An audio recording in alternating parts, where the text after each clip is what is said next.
Le geste est ancestral. Dans cet atelier, les tonneaux se forment à l'ancienne avec du bois, de l'eau et un petit brasier. La chaleur va permettre dans un premier temps justement d'assouplir le bois et avec l'aide de notre câble, on va pouvoir cintrer le tonneau. Voilà, ça c'est la première étape de la chaleur. De la menuiserie d'art à la tonnellerie, il n'y a qu'un pas que Maxime a franchi il y a 10 ans, enrôlant au passage son ébéniste de père. Toi, tu as fait 18 morceaux. Oui. Comment est-ce que tu veux qu'on les mette? Comme ça tombera. Ouais. Par contre, il faudra tout le temps garder une pièce en bas pour pouvoir mettre le trou du robinet. Okay.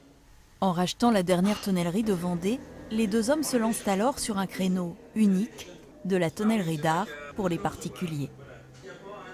Là, on avait beaucoup moins de concurrence que dans les tonneaux de 225 litres, par exemple, qui sont faits industriellement dans la région de Cognac et ailleurs. Là, on n'avait aucune chance de réussir. Donc, il fallait faire des choses que les autres ne faisaient pas, en fait. On n'a pas eu peur. Il y en a qui ont eu peur pour nous, oui, je pense. Fort heureusement, leurs trouvailles et leurs meubles tonneaux, comme cette table, séduisent une large clientèle.